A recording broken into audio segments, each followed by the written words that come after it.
Baik, terima kasih. Ini ada pertanyaan, ketika Nabi menikahi Aisyah umur berapa? Baik, ini kita harus melihat dengan kultur saat itu dan kultur di Timur Tengah.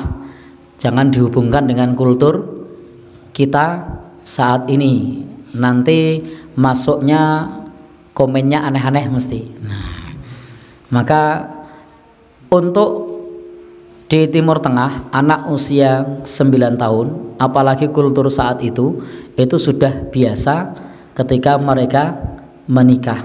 Bahkan di tempat kita pun, di sebagian tempat yang baru lulus SD menikah pun di era yang lalu banyak. Nah, cuman di era sekarang setelah adanya aturan itu angkanya dibenahi. Umur berapa misalnya sekarang?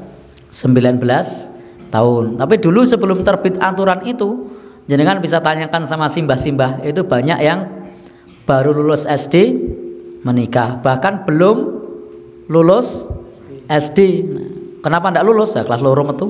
Nah, jadi mereka juga langsung menikah, karena memang kita harus paham tentang kultur saat itu. Jangan kita mencela Nabi, jangan mencela Aisyah radhiyallahu anha. Dan itu tidak masalah, karena memang sangat sesuai dengan kultur saat itu. Sebagaimana di tempat kita di era yang lalu, di masa yang lalu itu juga anak-anak masih belia sudah menikah.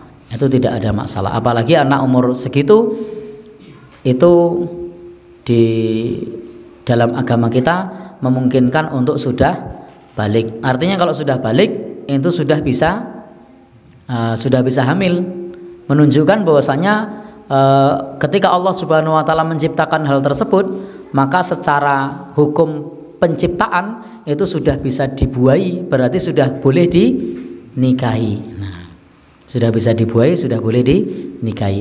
Hanya saja memang kultur kita saat ini menyarankan untuk menikah usia 19 tahun.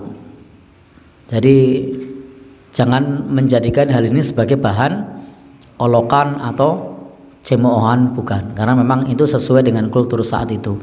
Dan penciptaan Allah Subhanahu wa taala ketika seorang anak sudah menstruasi itu menunjukkan bahwasanya memang sudah siap untuk dibuai, karena memang itu tujuan untuk penciptaan dari Allah Subhanahu wa taala.